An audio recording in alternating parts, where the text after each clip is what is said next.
Good morning children. So today we will do the experiment with the new instrument, that is screw gauge.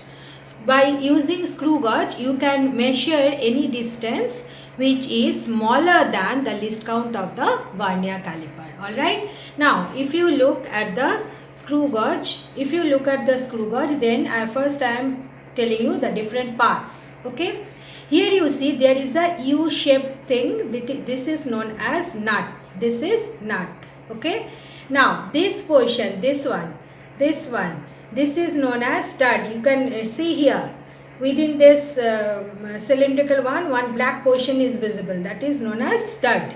And in front of stud here, this one is known as the spindle. Then there is a screw. You can easily understand it is looking like a screw only. And then this hollow cylinder, it is known as thimble, and this black cap, this is known as ratchet. By holding the ratchet you can rotate the thimble. Alright.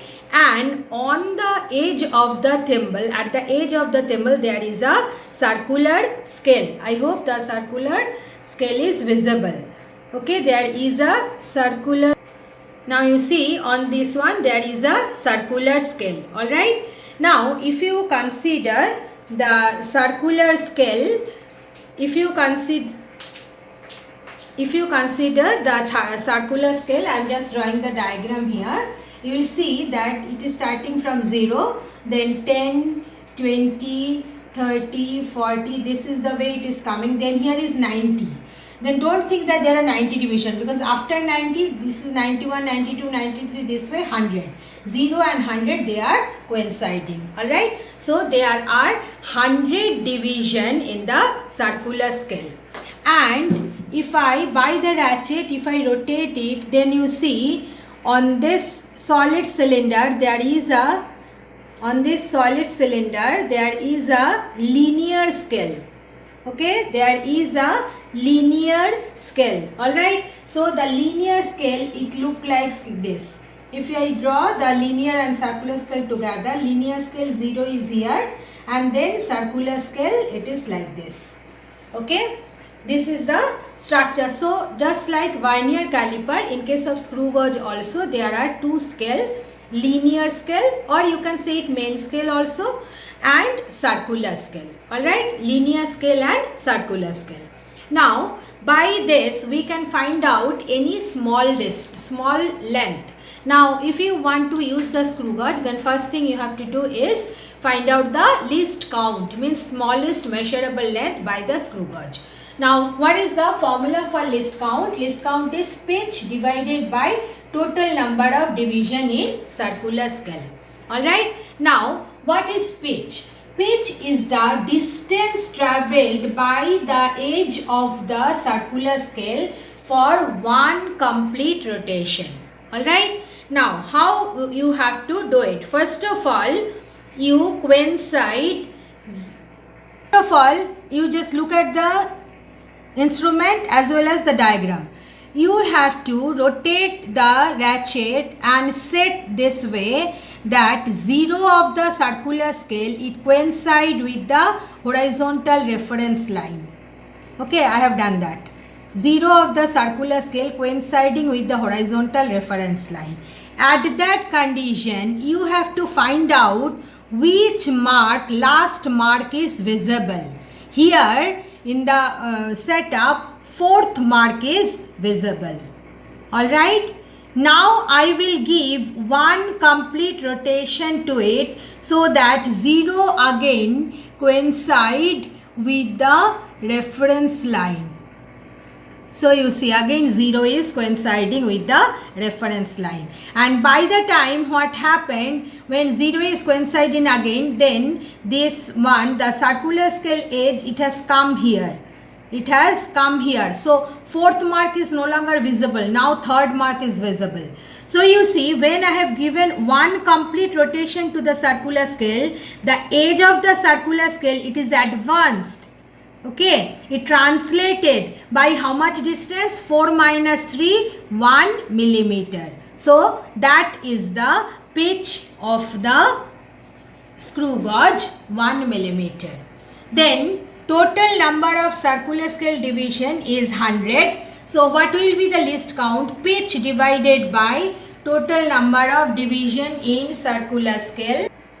So what is the least count? We have determined 0.01 millimeter. Then next is zero error. What is zero error? Or just like vernier caliper, in this case also the concept of zero error is that when there is no gap, by using the ratchet you make the spindle to touch the stud, and when the spindle will touch the stud, then I hope you can hear the sound.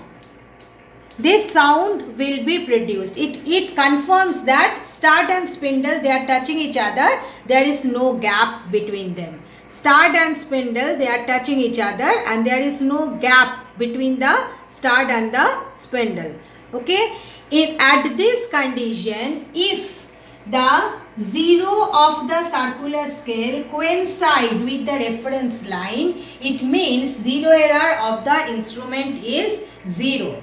Alright, but in my case it is happening that 0 is here and 0 is here and it is, let me first check. Stop. Now 0, or when there is no gap between the stud and the spindle, then 0 is above the reference line and 74 mark of the circular scale coinciding with the reference line. This is the way, 74 mark coinciding with the reference line. Alright, it means that zero error is negative, and for negative error the formula is 100 minus circular scale reading into least count. Alright, so if 0 is above the reference line, then the zero error is negative, and the formula for zero error is minus 100 minus circular scale reading into least count. So you are getting minus 100 minus 74 into least count 0.01 millimeter.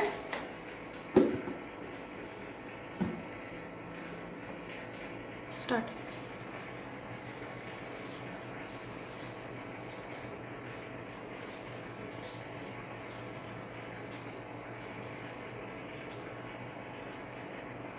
So you see how much is the zero error coming? Minus 0.266 millimeter. Alright. Now this is the rod whose diameter you have to find out. So what you will do, by the ratchet giving the clockwise direction rotation, just create sufficient gap between the stud and the spindle. And then you insert the rod within the stud and the spindle, and then you give the anti-clockwise rotation till this sound is produced. It means now the rod is set within the stud and spindle.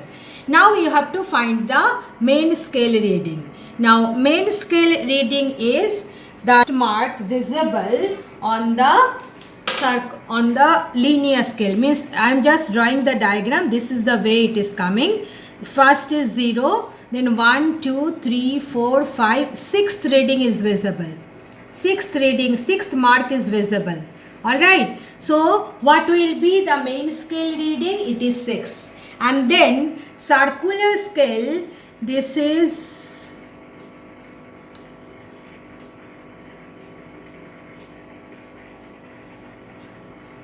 12 is coinciding. This is 10, then 12 is coinciding with the reference line. You see, this is the reference line. With the reference line, 12 is coinciding. Okay. So, as with the reference line, 12 is coinciding. So, what will be the circular scale reading in division? 12. Okay. Now, what I have to do, you just make by giving with the help of the ratchet, giving the clockwise rotation, make it little bit loose, and then you pull the rod little bit towards you, and again giving the anti-clockwise rotation, set it. Means you are setting it at the different position, and then again you find out what is the main scale reading and circular scale reading. Main scale reading is coming 6 only, but circular scale reading, it is coming now 17. Means here it is coming like this, 10 is here and then 11, 12, 13, 14, 15, 16, 17. This is 17. Okay, and this is 6 only. So you see here, what is the main scale reading in millimeter? 6, and circular scale reading in division 17.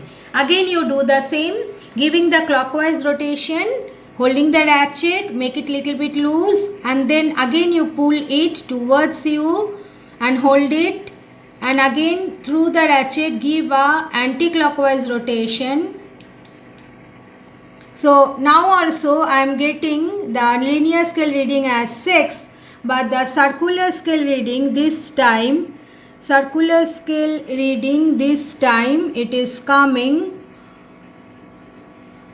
Okay, let me first check. Circular scale reading is coming 10. So here 6 and this is 10. Okay. Now you do, here there is no place only, that's why you just set the start and spindle to the other side of the rod, and again you find out what is the main scale reading and circular scale reading. So in this case I am again getting 6 and 10 only. 6 and 10 only. So this is the way you have to take the reading for the diameter of the given rod. Alright, so how to do the calculation? Now you have to multiply this with the least count. How much is the least count? 0.01. So how much you are getting? 0.12. So here it will be 17 into 0.01 means 0.17. Here 10 into 0.01 means 0.10. And here also the same 0.01. So it is coming 0.10. Then you have to find total reading. Just like the vernier scale only. Total reading how to do? This linear scale reading plus circular scale reading in millimeter. So if you add it, how much it is coming? 6 plus 0.12 means it is coming 6.12. This is 6 plus 0.17. So it is coming 6.17. 6 plus 0.10. So 6.10. 6 plus 0.10, so 6.10 you are getting. Then our error was negative error. Now you know negative error, how if you want to get the corrected reading, then negative error should be added to the total reading to get the corrected reading. So what will be the corrected reading? 6.12 plus 0.26. Then how much it is coming? 6.38. Alright, then 6.17 plus 0.26, so it is coming 6.43. Then 6.10 plus 0.26, so it is coming 6.36. Then 6.10 plus 0.26 coming 6.36. Alright, so this is the way you will get the. Then you have to find mean reading. Mean reading, you have to add all the corrected readings. So it will be 6.38 plus 6.43 plus 6.36 plus 6.36 divided by 4. So it is coming 6.3825 millimeter. But as you can measure till the second decimal place, so you must write down till the second decimal place. So it is coming 6.38 millimeter. Now you convert it into centimeter. So centimeter it will be 0.638 centimeter. So what is the result? Diameter of the given rod 0.638 centimeter. Remember here we have written till the third decimal place because it is centimeter, and least count is also in centimeter 0.001 centimeter. So we can measure till the third decimal place. That's why when you are writing the answer in centimeter, it should be in accordance with the least count. So it is 0.638 centimeter. So please copy this experiment. This is the last experiment in your practical notebook. Thank you, girls.